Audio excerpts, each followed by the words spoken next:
Our first port of call was Karnak, where there were many tour guides speaking in several different languages. The young gentleman appointed to our group had a quick and excited manner of speech, at times making it very difficult to follow. There were women dressed fully in black traditional clothing. Others were in their burqas. Many Westerners were also congregated here amongst the camels, donkeys, and heavy traffic. A large number of cats made this corner of the world their home, for they are loved in Egypt. Fruit vendors and souvenir shops lined the dusty roads. Of course, muezzin's prayer calls streamed through the open windows of luxurious coaches reserved for the tourists. Alas, the daily news one heard or read about, those buses being targeted by the fundamentalist movement, did not paint a joyful image. On the way to the temple side, our guide spoke about the New Kingdom period, and shortly after explained the day's program and next few days' itinerary. Tomorrow morning we are going to visit the western bank of Luxor city and necropolis. Later we were to visit the temple of Queen Hatshepsut, sailing over the Nile. While heading to Aswan, we were to stop in Edfu and Komombo, then proceed to the temples of Philae and Elephantine. There will be many interesting activities on board. Every night there will be different entertainment programs. This evening, after dinner, belly dancers will entertain you. While the guide explained those matters, Damon persistently asked me, "Is Serapis around? Are we going to see him physically, Suren?" But our guide was now talking about Karnak, the temple of Luxor, and the city being populated with around 80,000 people. Following the Greek period, when the Arabs conquered the land during the 640s AD, they preferred to call it by its present name. One could feel how bored Damon was, for he was once again tapping my shoulders and pointing at the mountains, where he was seeing a shape, as he claimed, of a bird, but there was nothing there. My attention was completely divided between the group we were with and what Damon was pointing at. "Look at the head! Look at the head!" while trying to listen to what was being said in regard to historic facts. Damon kept tapping my arms while I was videoing and impelling me to follow him into another direction. Come, Suren!"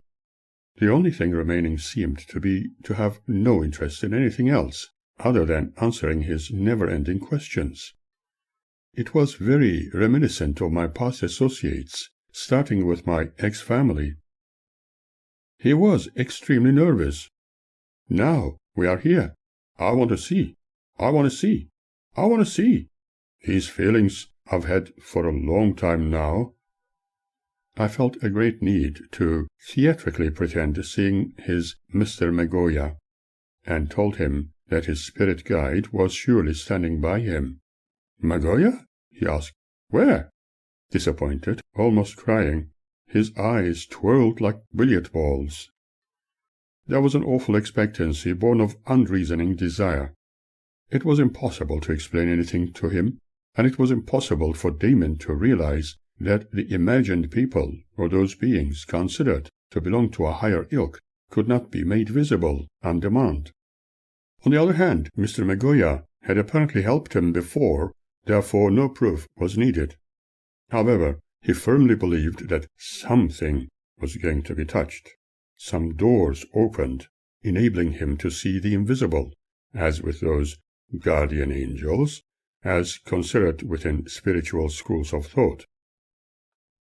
Damon stamped his feet in anger, shouting, "Now that we are here, I want to see. I want to see. I want to see." In a paranormal study, he would present a great concern in regard to what energies he was attracting to himself. It was a frightening experience, for I felt that I was in the presence of a man with murderous tendencies, feeling helpless but decisive to keep my cool. Soon after, he started pointing at a few more images on the rocks he thought he was seeing. "I think he is beginning to show himself up and represent his image, isn't he?" What the other might have meant was not clear. Was Serapis perhaps preparing Damon to see his image and favorite birds in those drawings, carvings, and statues similar to Horus? The air was extremely tense. "Now we are in Luxor. Where is Serapis? I think it will be a great pleasure to see him." I was unable to utter a word, for I was shaken and thinking, what if he attempts to physically hurt me in his uncontrolled state of mind? Maybe he did not have his desperately needed herbs at the time. Serapis, as I have mentioned a few times before, was my childhood friend, but invisible to the exterior world. Besides, if it was possible to appear solid, he probably could do so, but was there any need? In some esoteric literature, Serapis was said to have declared that he was going to wait in Luxor. However, what was being interpreted could in reality mean a different place, a different Luxor. Therefore, such an encounter could only be made possible in a non-physical manner. A grievous sadness dawned in my heart, for I did not know how best to explain, waiting for an opportunity, but it was not yet the time. Who knew whether those from the invisible realm might or might not do the honors? But Damon furthered, frantically asking, "Are they going to be visible? Are they doing something?" Expectancy based upon dreams. Alas, certain so-called psychics are answerable.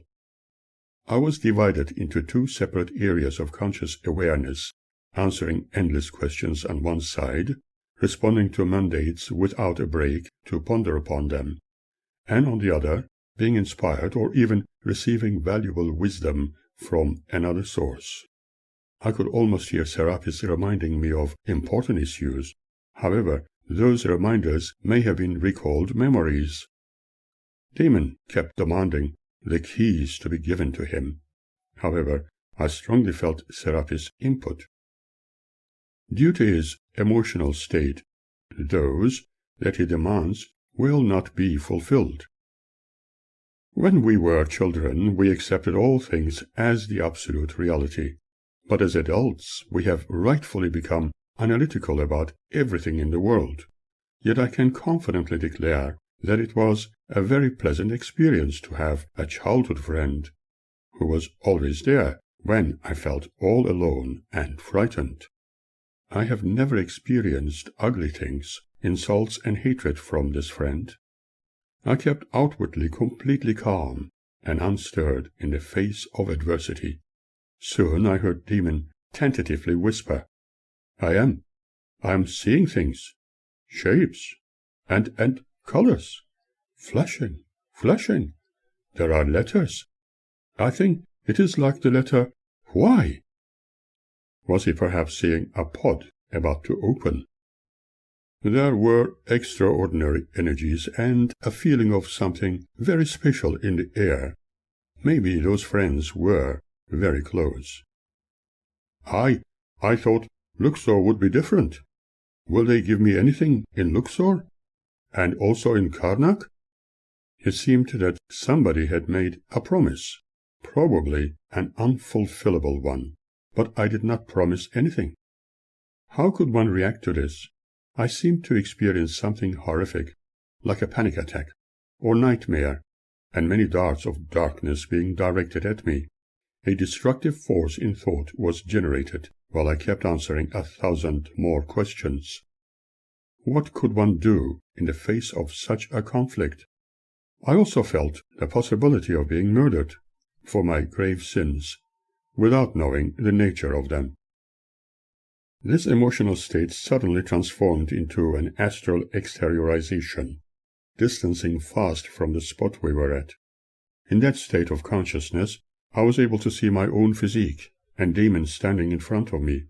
He looked extremely agitated and angry, even from this considerable distance. Then suddenly I was aware of my surroundings, like waking up from a deep sleep. Obviously, I had experienced a psychologically explainable state of awareness.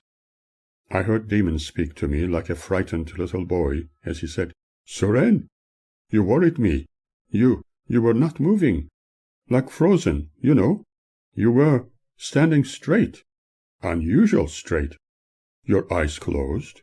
Your voice was different, like a judge, like a king. And you said, 'We do what we can. We're not obliged with childish things.' I was scared, Professore." This newly developed situation lasted only a short while, and I was so happy to have recorded everything on my equipment, for I had forgotten to turn it off. Later still, Damon was a little calmer, but shouting, "Birds! More birds!" He was looking at images and statues of birds, similarly depicted in the hieroglyphs, and according to him, they were appearing out of the blue on the rock faces. I responded with, "Horus must be pretty busy today." While the tour guides spoke to their assigned groups, they all walked among the magnificent statues, but we moved off into another direction at his demand. Then Damon emotionally exclaimed, "They are teasing me. Soren, look, I know the feeling. They are teasing me." Then he continued with his unexpected lecture. "You know what I think? They know what I mean." His eyes glowed with hatred and pure anger as he clenched his fists. "You know what I mean?" he repeated over and over. I feel like cutting their link between them and me." Did he really mean what it sounded like? What could the fucking Serapis do if I strangled his fucking link? Obviously, he had no idea that I was trained in martial arts, but was calmly waiting for him to make the first move.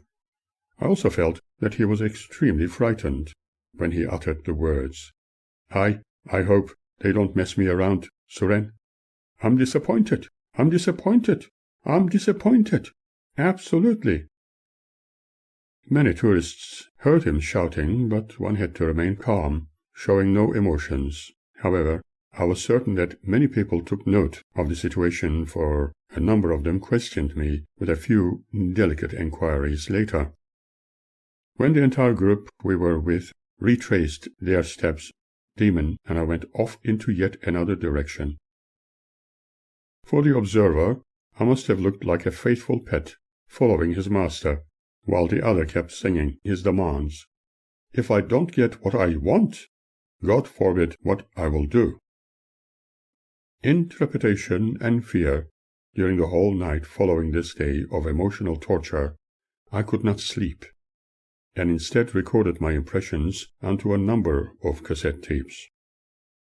The following morning Damon greeted me with his spatial discussions at the breakfast table, continually asking why he had to be the chosen one, and why they needed a messiah.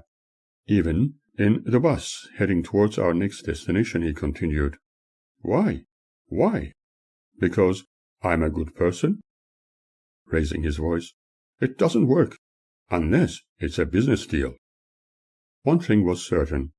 He needed 1,000 praises. He continued, "It's not everyone can solve the problem like this, is it?"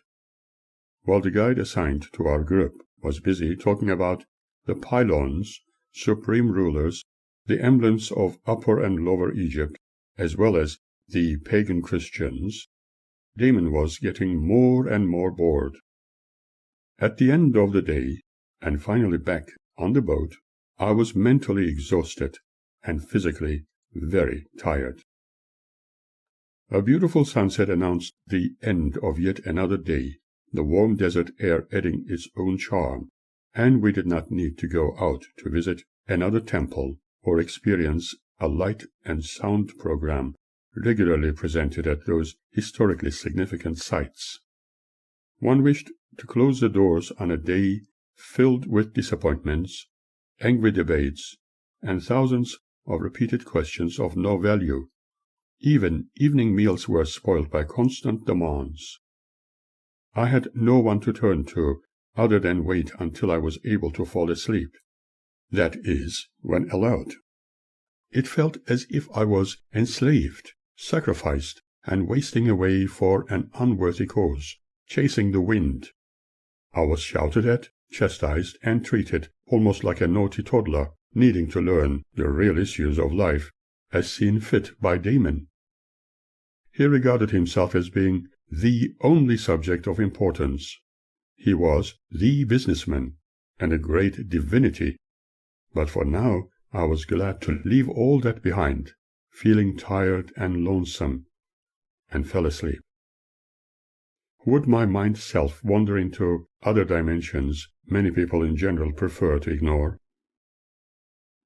Eventually settling back, I began to drift into that eternal silence we are all familiar with. We call it sleep. For a short time, in the world of dreams, I might have been doing a nice REM dance. Maybe there was a habitual expectancy, but I was not certain. However, I was aware of the presence of different streams of existence. Soon, I was hearing the voices of familiar people talking to me, and thankfully none sounded like Damon. That experience did not feel like a physical one, and I thought it must be yet another dream. I found myself gazing upon the general environment, buildings, animals, people as we had seen since our arrival to this part of the world. Then I felt myself distancing away from the Nile. Was this also a wish fulfillment? I could not imagine. But I would be immensely happy if I did not have my traveling companion's company. Gradually, I was once more in familiar surroundings. In that state, I heard someone speak to the people gathered there.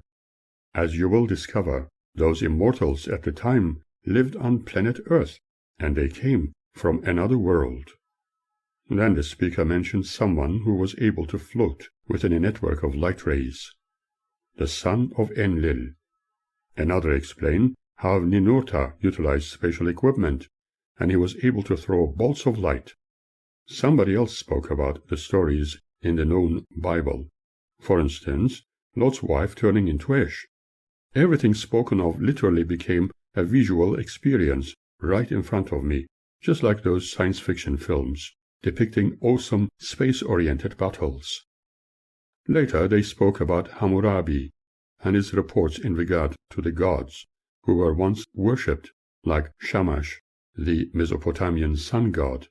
Others spoke about Gilgamesh, the great ruler of Aratta.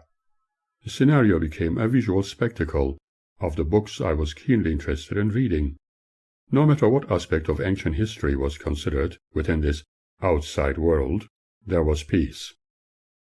When pondering about my own past, however, I often recall how some people have tried hard to force their ideas on me. They considered me as being different and not following the norm. My condition, despite all their efforts, was not a disorder.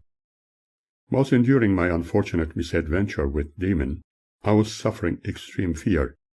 Would my door be knocked, for totally dreamt of scenarios, obliging me to respond to ever more tiresome questions? He had to find additional faults with my person, to be more critical on a daily basis. For example, why did I not take more shirts, socks, and perhaps underwear with me? Why did I stink? He even told me how embarrassed he felt in front of people when I was near him. In other sessions, I further endured being forced to pretend as if believing in him, being the real Messiah as he himself believed. Night-time seemed to offer me some respite, but that too was often denied. His dependency on herbal mixes made things very difficult. During this period of time, my only true friends were invisible, and in fact, for the outside world they were simply non-existent. I sometimes wished that there was a spacecraft to board and travel into far distant worlds, or enter into different times of a distant future.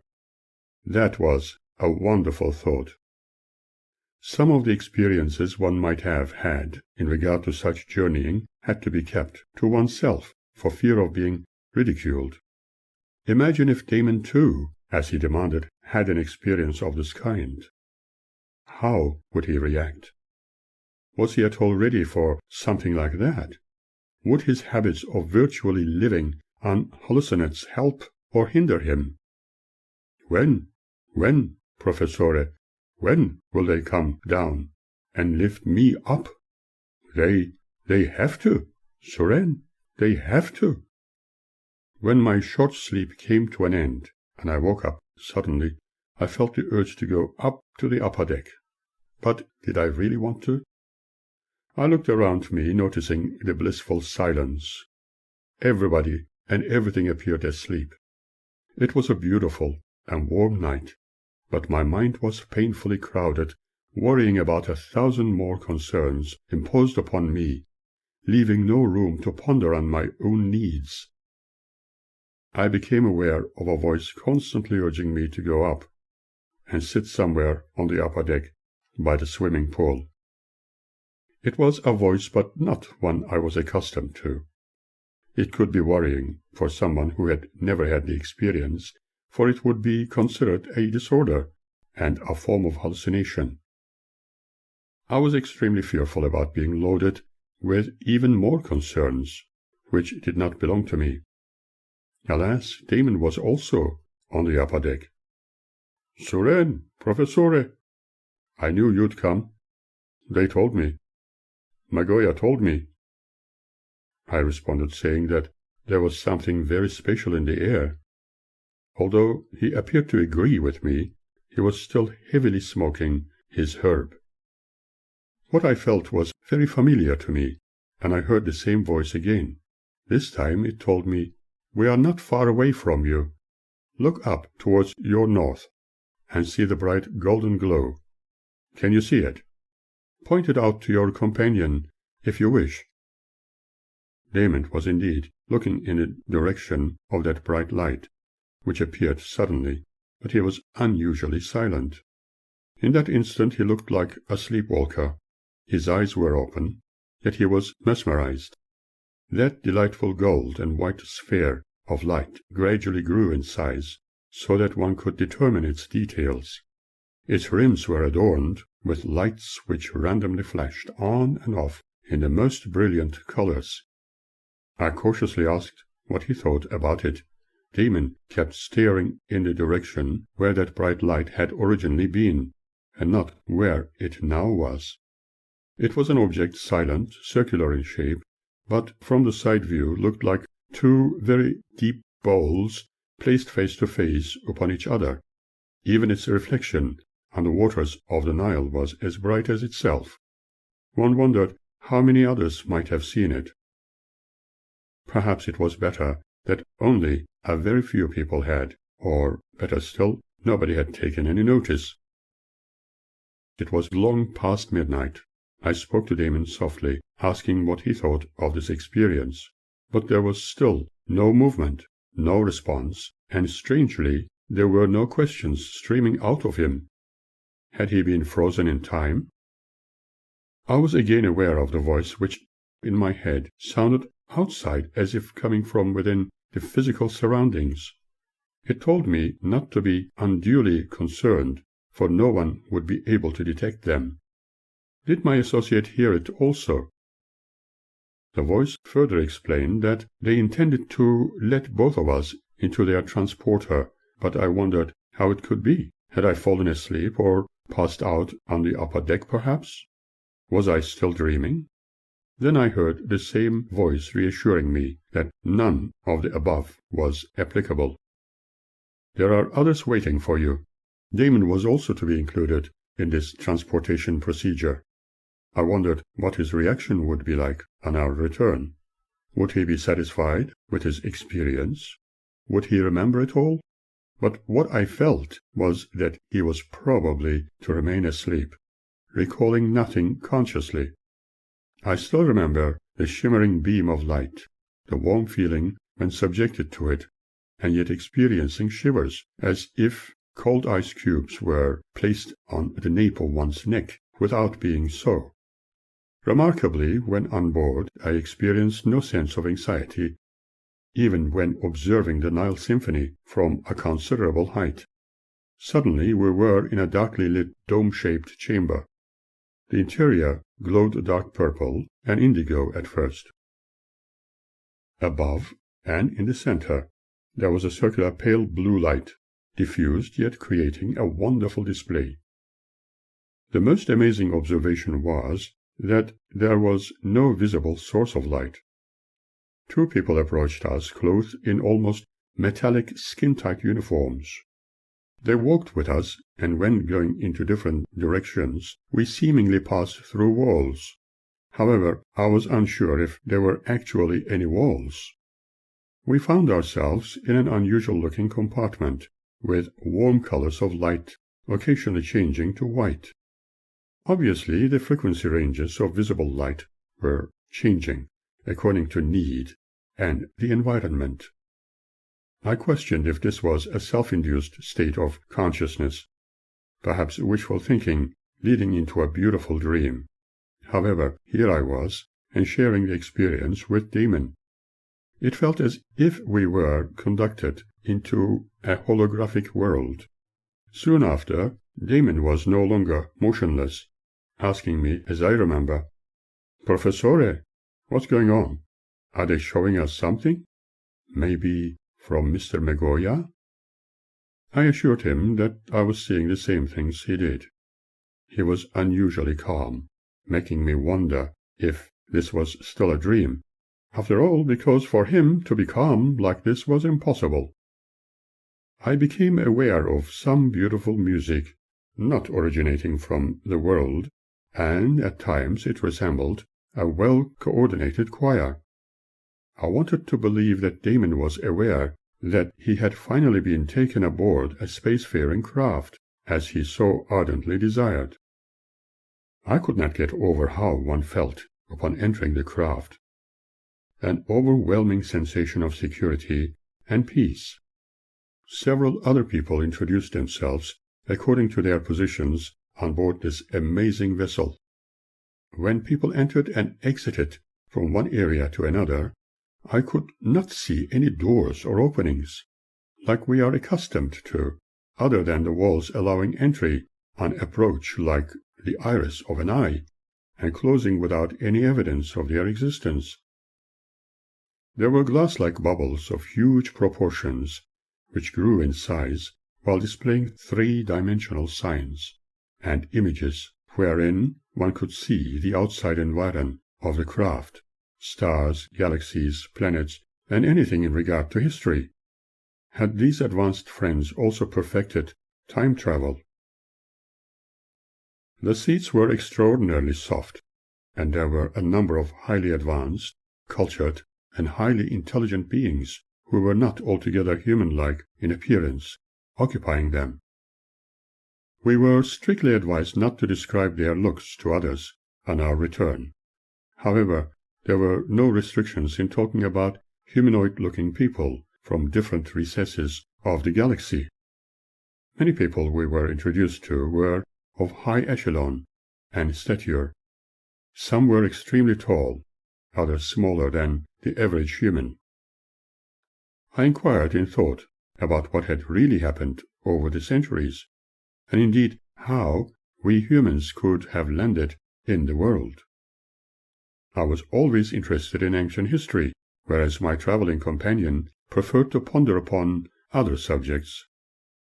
The audience were not only gazing upon an audiovisual documentation of history which was not fully understood on Earth, but were also directly participating in constructive debates. For instance, I very clearly heard someone say, "What you are experiencing right now is not an imagined presence." Feeling more comfortable in this eventful occasion, I was happy to participate. I thought that this was a very colorful way to study the past, and being able to recall everything expressed and shown was also equally worth considering when writing down this part of my story.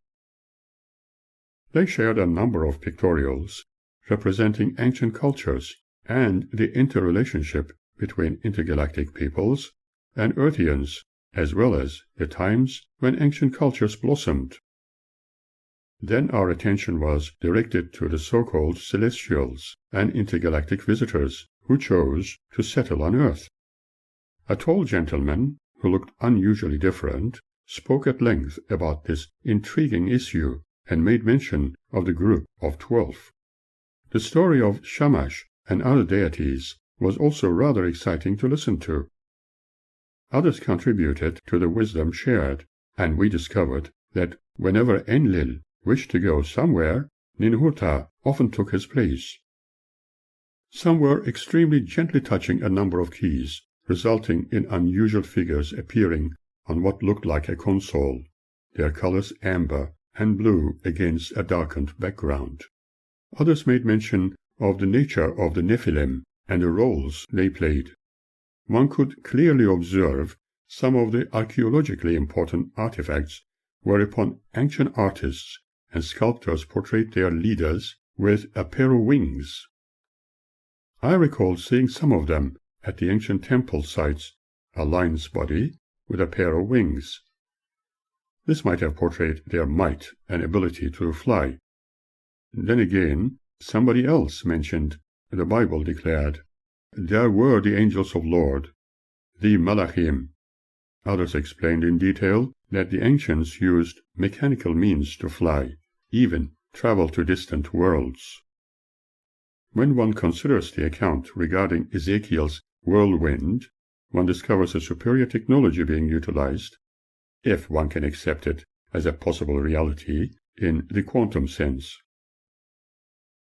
While humanity is on the verge of great changes, not doom and gloom as some tend to prophesy, it needs to be understood that the history of the ancients could point the way and lead to correctly predict what the future will be like. A while later, my good friend Soltek made an appearance, telling me that this was most certainly not a fantasy. We chose first those friends with a retentive memory and much kindness in their hearts. They are the ones who can take the information shared herein to millions of other seekers of truth around your world. Do not concern yourself unduly, for you will remember everything. Gazing upon the central control mechanism, there appeared unfamiliar inscriptions. Above this, there was a globe which began to display the exterior of the craft. There were so many subjects to be considered, one of which was the workings of the universe and development of galaxies and other livable planets. We were to be informed about them more thoroughly at a later time. For a moment we stood there observing the magnificent starry heavens and other objects as our ship traversed. My feelings were mixed. The time passed so quickly, and soon we were back above the Nile. Obviously, we could not stay in this environment for too long due to our physical needs. This is when we were directed to the half-spherical chamber, wherefrom we were to be transported back onto the boat. Damon once more stood like a statue while the descent was made. The streets were now very quiet, almost deserted, only a few people to be seen, completely unaware. Lights flickered, reflecting on the rippling waters of the Nile. Had anybody seen us? Standing on the deck, I gazed after the fast disappearing and distancing craft. My associate, animated as anticipated, remarked on the bright star, which was no longer there. I deliberately asked him what the time was, and Damon seemed to be bewildered, asking, "How long were we standing here, Professore?" Indeed, a long while had passed. It was the early hours of the morning, and the sun was soon to rise. Going back to my berth, I decided to record my unique experience onto a cassette. Being forever skeptical and always questioning everything, I pondered, was the whole experience real? Under normal circumstances, it was impossible, But then again, was it? Could both of us, Damon and me, be under some form of hypnotic trance with a wish-fulfillment element to it? Was this the reason why the experience felt real? Were we hypnotized by somebody from a very long distance, providing us with a believable scenario? Did we time travel? The experience was absolutely real, and the time shift was also true. By just looking at a very bright star in the sky, which could just have been a naturally occurring phenomenon, could one jump from one moment in time to 2 or 3 hours later?